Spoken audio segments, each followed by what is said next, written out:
You got a plain face and a sharp tongue, and I dare say you'll never get a husband, but you're a good girl. She's the best girl I know. Oh, sit down. Did you get those books I sent you, Mary? Yes, thank you. Well, what do you want with more books, Mary? Because I'm fond of reading, of course. What do you think? Too fond. You've got the newspaper to read out loud to me every week. That's enough for any young girl, I would have thought. I like to read to myself as well. And I shall, too. You shall not. I can't abide to see her reading to herself. It's not natural for any young girl. You mind not to bring her any more books, do you hear? Yes, sir, I hear. Oh, my little blackbird. We haven't had Home Sweet Home yet. Oh, I'm sure everyone thinks I've sung quite enough, Uncle Featherstone. I'll sing it to you next time I come. Next time you come, I may be in my coffin next time you come. Oh, no. Home Sweet Home, if you please. And quick about it.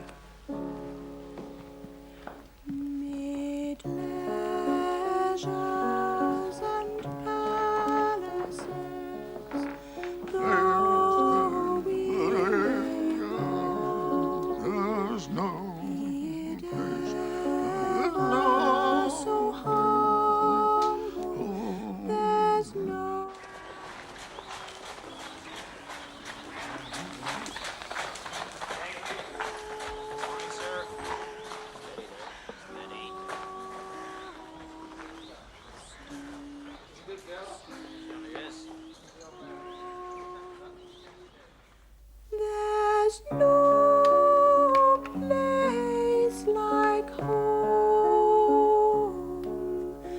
There's no place like home.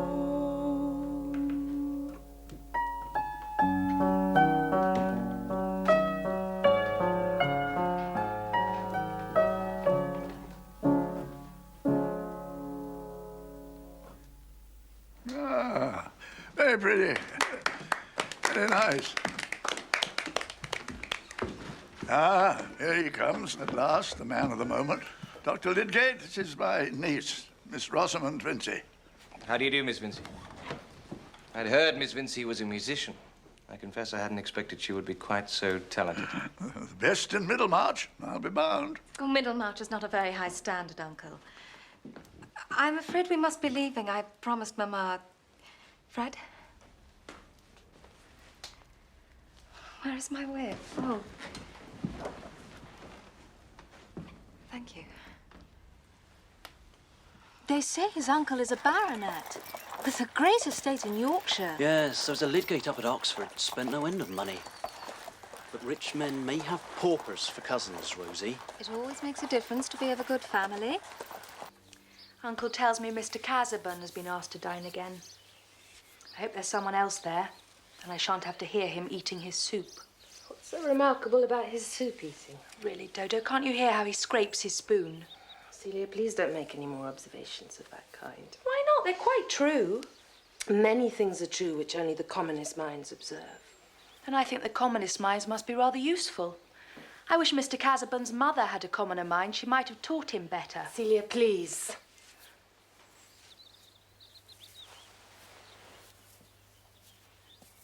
It is right to tell you, Celia, that I am engaged to marry Mr. Casaubon. Oh, Dodo. I hope you will be happy. I beg your pardon if I said anything to hurt you. Oh, never mind, Kitty, don't grieve. We should never admire the same people.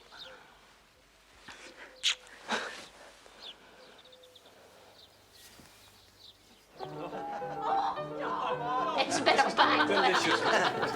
Enjoy the cards. Be well.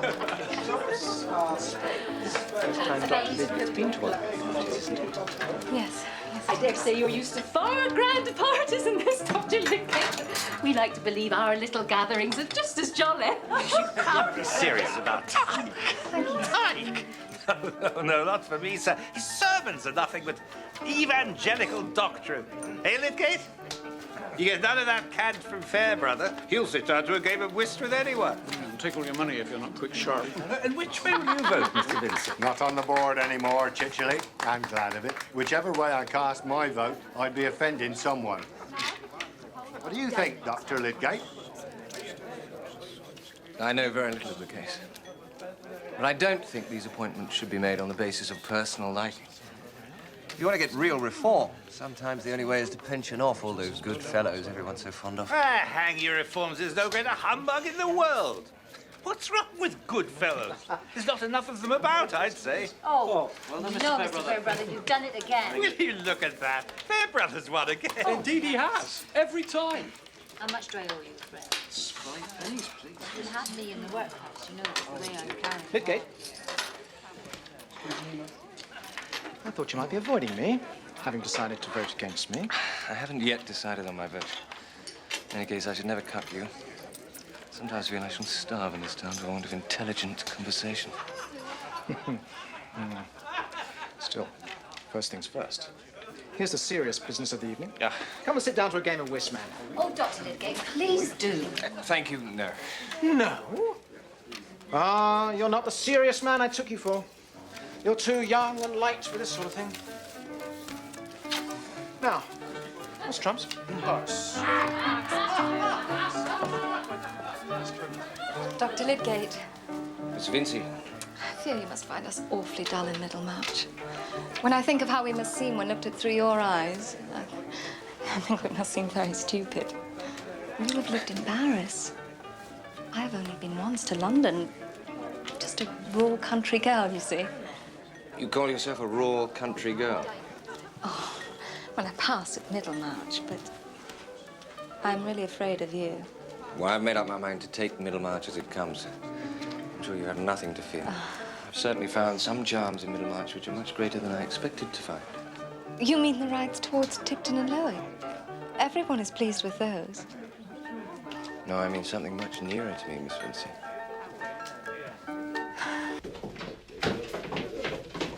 Mr. Brooke. Thank you. Ah, Ladislaw, I'd like a word with you, a word, you know. I'm afraid this may come as rather a shock to you, but, well, the fact of the matter is I've decided to give up the candidacy. Leave it to a younger man, you know, a younger man. I'm very sorry. I know how disappointed you must be. Well, I had anticipated it, sir. Really? What a prescient fellow you are, Ladislaw. Well.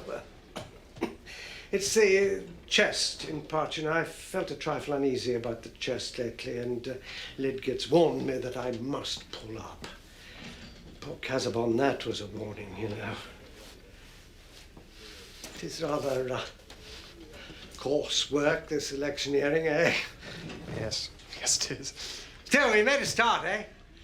We've dug a channel with the Pioneer, and a more ordinary man than you might carry it on, you know, more ordinary. Do you mean that you wish me to give up the Pioneer? No, of course not. Not if you wish to stay on, but for myself, I've determined to resign as proprietor, and the new men might not take that high view of you that I have. In short, I thought you might choose to give it up and find a better field, do you see? For your talents. I thought myself of taking a run into France, but London now. There's Altrop. I could give you letters of introduction to Altrop. I've met Altrop. Oh, I'm obliged to you, Mr. Brooke. Since you're going to be passing with the Pioneer, I need not trouble you as to the steps I shall take. I'm aware that some of your family have been urging you to get rid of me, but I'm a free man still, I hope. Well, of course you are, my dear fellow. I beg you not to take it in that light. I only want to further your career, you know. By driving me away, you mean? I may leave Middlemarch. I may choose to remain here for the present. And I'm very sorry if this causes you any inconvenience.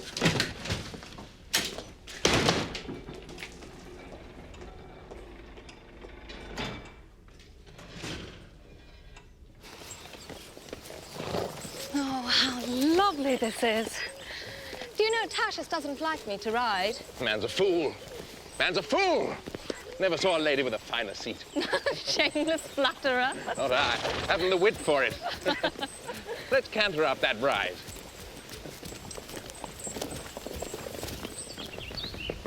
Looking excellent from here, ma'am. Please don't be angry with me, Tertius. Well, you've come back safely, as you say. But you mustn't go again, Rosie. Even if it were the quietest, most familiar horse in the world, there would always be the chance of an accident. There is just as much chance of an accident indoors. Rosie, you know that's nonsense. I shall tell the captain he ought to have known better. Please, will you fasten up my plaids, dear?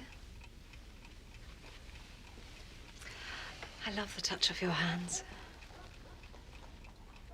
I beg you will not speak to the captain, Tertius. It would be treating me as if I were a child. Promise that you will leave the subject to me. Very well. But you are to be quite firm with him.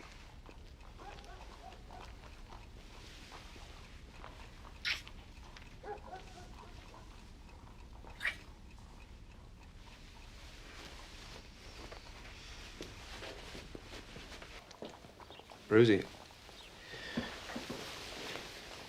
I'm afraid this will hurt you. There are things we must face together. Ever since our marriage, our expenses have exceeded our income, and I've been forced to borrow against the security of our furniture and plate.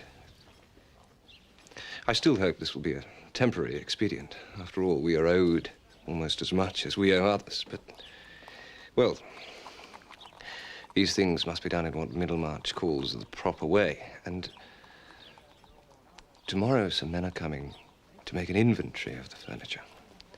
It's only a security. They're not coming to take anything away. Just to make a list of what we are offering as, well, security. Have you asked Papa for money? No, of course not. Then I shall. No, Rosie, I don't wish you to do that. In any case, it's too late. No, you can send the men away tomorrow when they come. That isn't possible, and I must insist. Your father isn't told unless I choose to tell him. Maybe your Uncle Godwin would help if we were to go and visit him again. We're not wanted at my uncle's, Rosie. You don't know everything, Tertius. Captain Lydgate said Sir Godwin had the highest opinion of his nephew's talents, and that Mrs. Lydgate was the most beautiful woman that ever graced the table there. Those were the words of a coxcomb trying to turn your head with flattery. Understand me when I tell you that it is useless to appeal to my family for help. Then why do you tell me at all? What do you want from me? What can I do? Try not to grieve. We shall weather it. We must somehow change our way of living.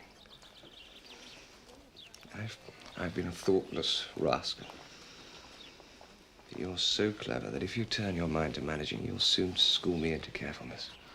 Can we not leave Middlemarch and go to London, Tertius, or Bath, or to Durham, where your family is known? We can go nowhere without money, Rosamund. Come. Look, this is Spooner's account. He tells me he'll take a good deal of the plate back again, and any of the jewellery we like. He's being very good about it. Are we to go without knives and forks, then? Of course not. See, I've marked a number of things here that we rarely use. I've not marked any of the jewellery. No. It's useless for me to look. You must return what you please.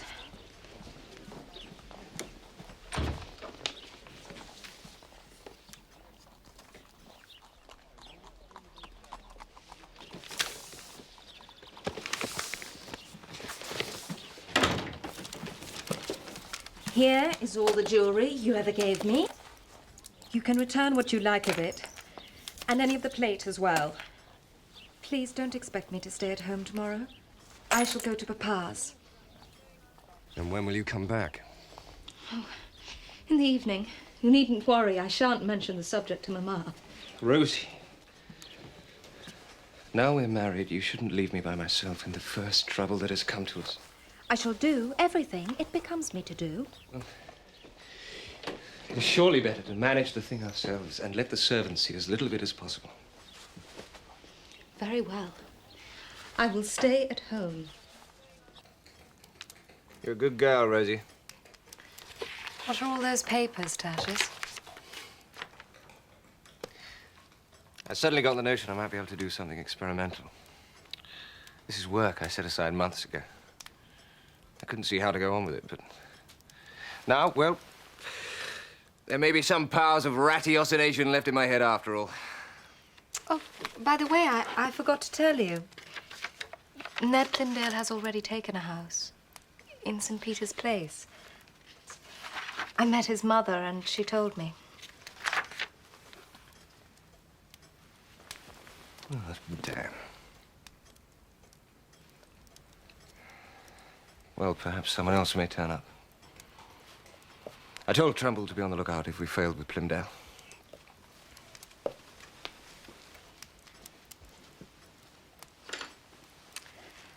How much money is it that these disagreeable people want, so that we needn't be troubled by them anymore? More than I'm likely to get anywhere. Tertius. At least 1,000. But I have to consider what I shall do without it, not with it. I shall go to Trumbull again tomorrow and tell him to advertise the house in the Pioneer and the Trumpet. Tertius, What? I went to see Trumbull today, and I ordered him not to inquire further. May I ask why? Ned Plymdale had already taken a house. And I knew that it would be very injurious to your position if it was known that you wished to part with your house and furniture. And I had a very strong objection to it. I should have thought that that was reason enough. You had reason enough to contradict my orders secretly and treat me like a fool. Is it possible to make you understand what the consequences will be? Is it of any use to tell you again why we must part with the house? No, it is not necessary for you to tell me again. I remember what you said. You spoke just as violently as you did just now. But that doesn't alter my opinion that you ought to try every other means rather than take a step which is so painful to me and so degrading to you. And suppose I disregard your opinion as you disregard mine. Oh, you may do so, of course. You may do so. But I think you ought to have told me before we were married that you would place me in the very worst position rather than give up your own will. Oh. When we were first married, everyone felt your position would be very high. I could not have imagined then that you would like to sell our furniture. Take a house in Bridge Street where the rooms are like cages. If we are to live in that way, let us at least leave Middlemarch. These would be very strong considerations if I didn't happen to be deep in debt. Many people have been in debt. If they are respectable, people trust them. May I at least request that you will not see Trumbull at present? At least until it has been seen that there are no other means. Surely it is I who should exact a promise that you won't do anything more behind my back. What a mess you have made. Oh, I hate your stupid experiments. I hate them.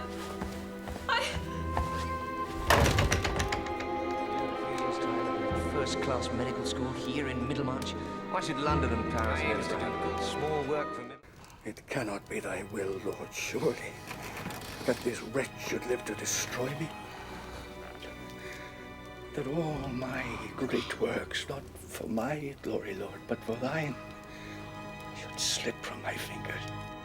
Surely thou wilt release this wretched sinner here and take him to you, so that I may continue thy holy work on earth.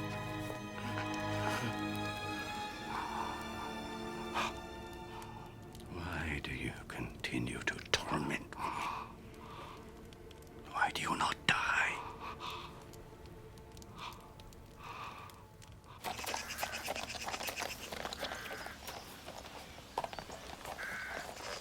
I'll water in for you, sir.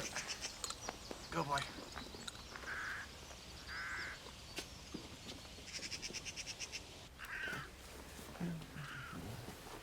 What do you think? The symptoms are worse. You're less hopeful? No. I think he may yet come round. I'm going to try him with opium. Every 2 hours. 2 drops precisely in water. Nothing alcoholic at all. He asks for brandy whenever he wakes. He loves best what's worst for him. Many men could say that.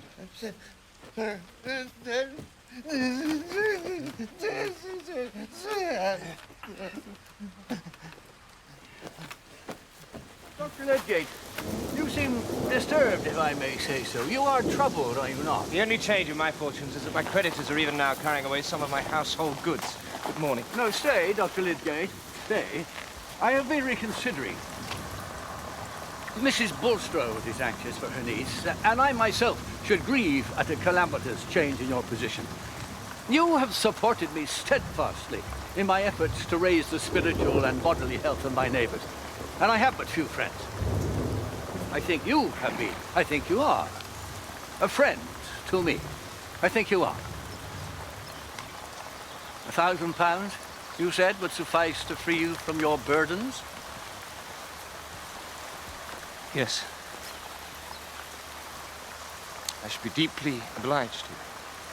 And I shall have great pleasure in being of service to you, Dr. Lydgate.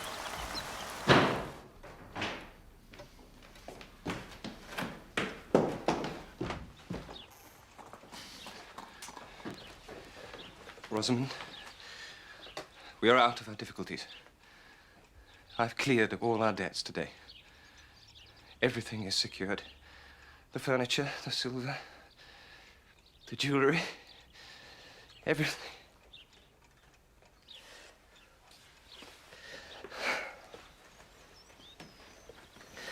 Oh, Rosie, I'm so sorry. The anguish I must have caused you. But now we have a chance to make a new start. But how has it been managed?